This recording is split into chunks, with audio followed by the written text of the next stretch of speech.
Jadi saat ini saya lagi berada di tengah para siswa dari Sabah, Malaysia. Mereka lagi belajar di Kepanjen. Sekolahnya di mana? SMA Yosudarso Kepanjen. SMA Yosudarso Kepanjen. Nah, jadi mereka ini jauh-jauh dari Malaysia ke sini untuk menuntut ilmu di sini. Sekarang saya mau bertanya kepada mereka karena ini kan situasi pandemi sehingga belajarnya dari rumah. Saya mau tanya kepada kamu, namanya siapa? Shirley Len Tomo. Shirley Shirley Len. Sudah kelas berapa? Kelas 11 SMA, 11 MIPA. Kelas 11 MIPA. Bagaimana? Coba menceritakan pengalamannya, kenapa sampai bisa ke sini? Waktu pertama dari kelas 7 sampai kelas 9 kan orang tua kita itu dari Indonesia semua. Jadi kita di Malaysia itu karena orang tua kita merantau ke sana untuk cari kerja. Jadi kita yang orang tuanya dari Indonesia bisa sambung ke sini dapat beasiswa dari pemerintah Malaysia. Pemerintah Indonesia. Oh, dapat beasiswa sehingga sekolah di sini. Iya. Bagaimana pengalamanmu sekolah di sini? Pengalaman saya selama sekolah di sini 2 tahun lebih banyak sekolah dari rumah karena sekarang waktu pandemi, tapi tidak apa-apa karena sudah mulai terbiasa dengan belajar lewat jaringan. Tapi di sini karena lebih banyak orang Jawa, jadi kami agak sulit memahami cara berbicara mereka pada awalnya, tapi sekarang sudah mulai berinteraksi dengan baik dengan mereka.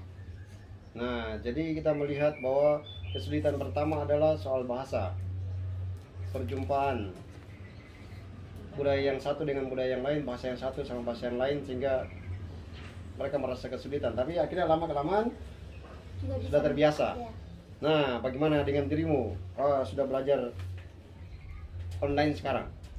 Apa sih kesulitan belajar online? Kesulitannya itu mungkin karena koneksi internet, jaringan juga kurang bagus, Romo. Jadi kadang-kadang kalau koneksi jaringan kurang bagus, tugasnya nggak bisa dikirim karena lemot, susah menyimpan juga, terus tuh materinya nggak bisa dibuka gitu kan. Oke, bagaimana kesulitan belajar online? Sulit memahami karena gurunya tidak menjelaskan. Nggak ada mapel yang dijelaskan, tapi ada juga yang tidak, apalagi matematika sulit. Gurunya nggak pernah dijelasin. Tapi yang menarik, yang bagus dari hal positif dari belajar online itu apa?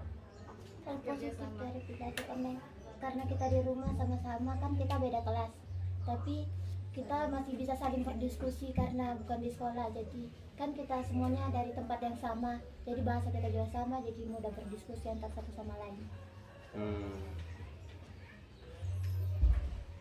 Terus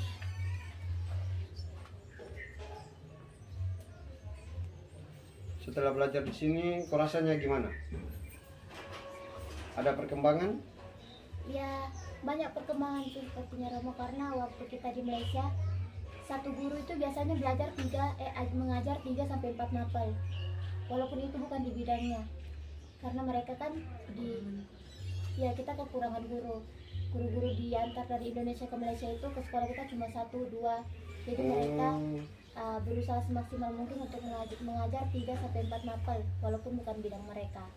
Tapi di sini karena guru-gurunya spesialis bidangnya mengajar, jadi kita lebih memahami dengan baik. Oh, itu.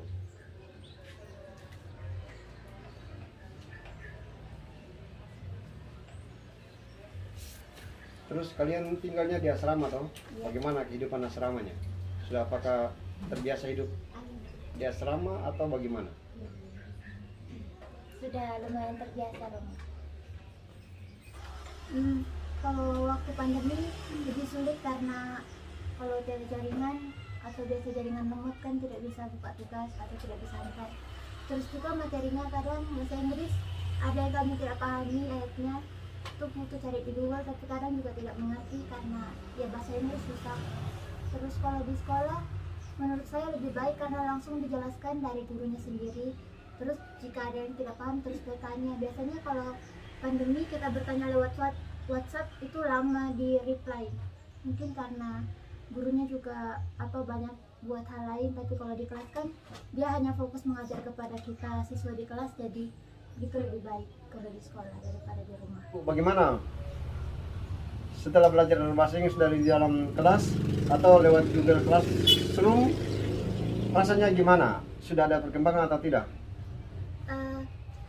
Sekarang sudah ada perkembangan karena sudah terbiasa dalam jaringan kan. Kita sudah dari kelas 10 kita cuma masuk sekolah tuh hari waktu bulan April sampai Mei, waktu itu akhir semester 2. Setelah itu offline kembali. Di situ juga sekolah karena kan mau ujian semester, jadi sekolah sebentar. Sekarang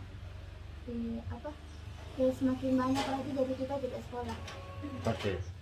Jadi guru dia gunakan Meet hanya untuk isi absensi. Iya. Setelah itu langsung Setelah itu masuk ke classroom buat tugas. classroom. Iya. Oh, tapi sebelum guru dia kasih tugas di Google Classroom, dia kasih informasi lewat mana? Lewat WhatsApp, karena ada grup WhatsApp kami kan kelas 11 buat grup sendiri. Oh, so the teacher give information to the students by WhatsApp group, and then the teacher giving instruction to the students.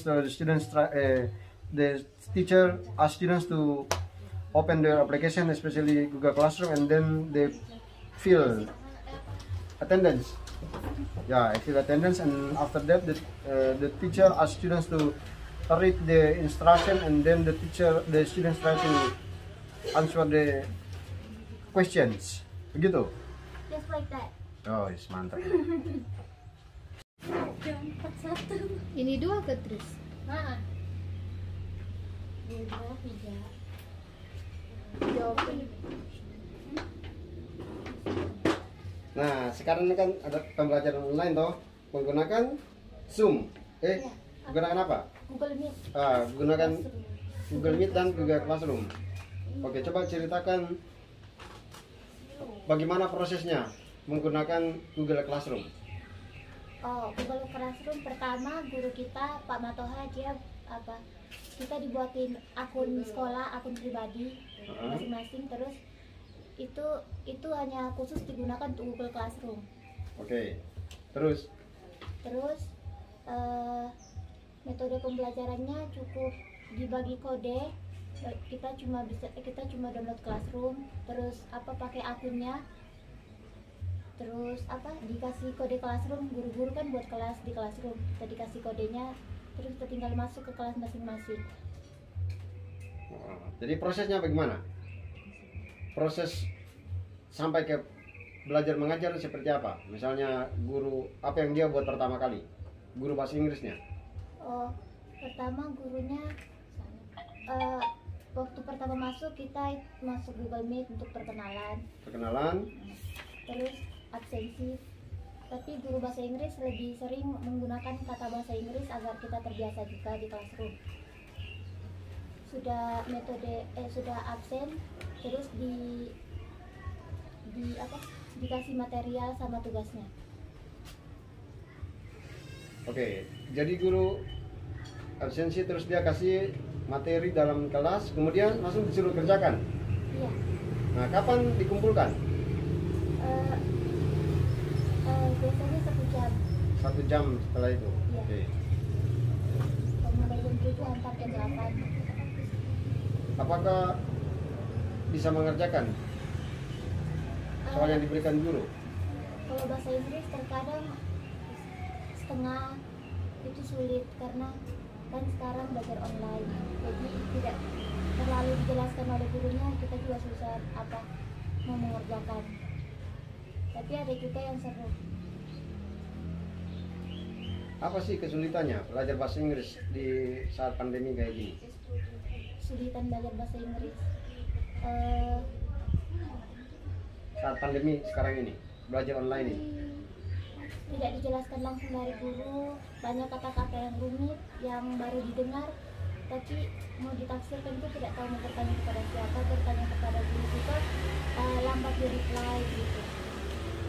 Bagaimana kesulitan belajar bahasa Inggris di tengah pandemi itu apa? Kesulitannya itu mungkin belum bisa dijelaskan secara tatap muka. Mereka bingung juga karena bahasanya atau mungkin kalimatnya yang baru, atau mungkin belum dijelaskan sama sekali dengan gurunya, langsung dibagi tugas. Itu sih kesulitannya, Romo. Oh ya. Bagaimana kesulitan dalam bahasa Inggris di tengah pandemi ini? Kesulitannya apa?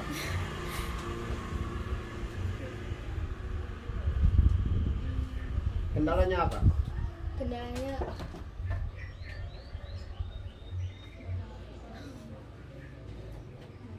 Jaringan. iya. Ya, jadi kendalanya jaringan internet. Tapi setelah belajar bahasa Inggris selama 1 tahun ini rasanya gimana? Ada perkembangan? Ada. Sudah banyak kata-kata yang kita paham. Terus juga bisa mengucapkannya dengan lebih baik. Daripada sebelumnya. Iya.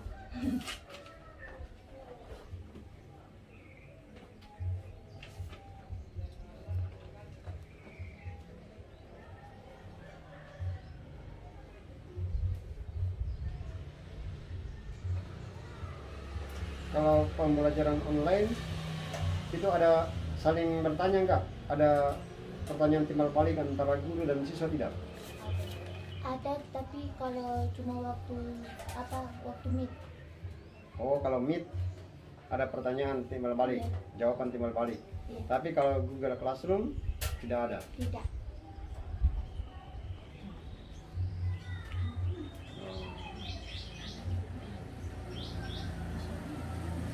Kalau di Google Meet itu caranya gimana? Guru masuk, terus gimana? Prosesnya gimana? Guru beri tautan atau link, Hah? kita tekan, terus masuk ke situ. Username juga harus sesuai dengan nama asli kita agar guru mudah mengetahui kita yang mana. Kalau ikut Meet, kita disuruh guru untuk pakai seragam. Oh iya, jadi waktu itu harus pakai seragam. Nah, setelah itu guru aktivitasnya apa? Dia kasih selamat pagi ya, begitu-gitu atau gimana?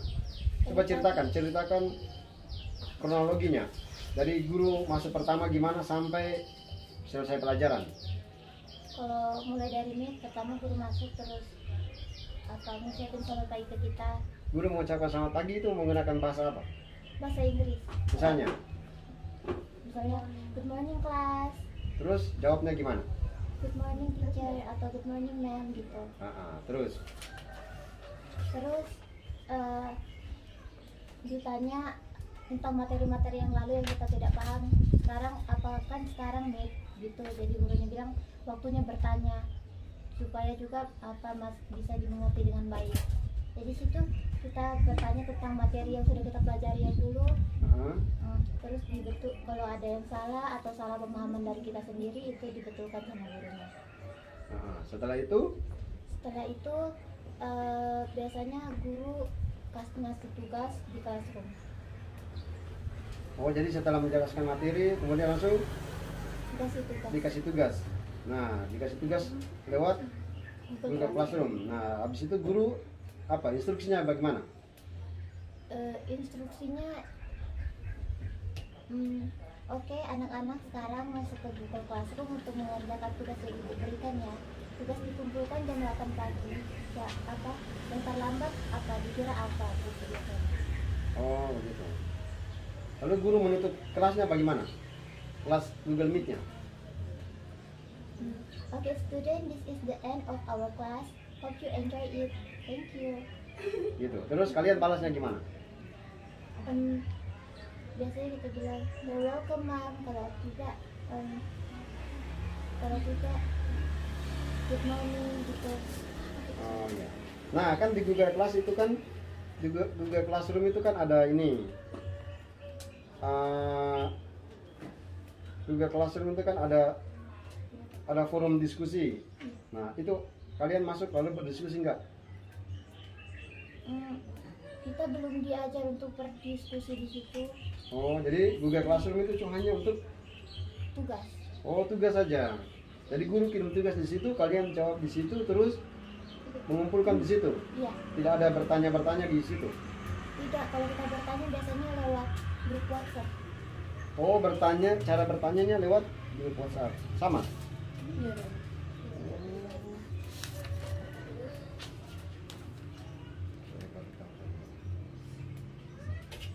Oke, terima kasih. Ini adalah bagian dari pengalaman mereka belajar bahasa Inggris di dalam kelas dan di luar kelas. Teristimewa pada zaman sekarang, situasi pandemi, akhirnya bisa disimpulkan tentang kesulitan dari para siswa dalam belajar bahasa Inggris pada saat pandemi. Yang pertama tadi ya soal jaringan, lalu kedua penjelasannya sangat terbatas sehingga kesulitan untuk memahami secara utuh apa yang menjadi materi pembelajaran pada hari bersangkutan, karena guru hanya mengirimkan materi, kalaupun dijelaskan hanya singkat. Ya itu memang karena waktunya yang terbatas dengan menggunakan aplikasi Meet, tapi ya juga itu keterbatasan para siswa, misalnya punya sinyal yang jelek, belum lagi yang tidak punya handphone. Nah itu kesulitan belajar dalam konteks pandemi sekarang ini. Tapi mereka semua mencoba untuk enjoy dengan proses pembelajaran ini gitu. Jadi teman-teman ini mereka dari Malaysia jauh-jauh ke sini untuk menuntut ilmu di sini. Begitu pengalamannya.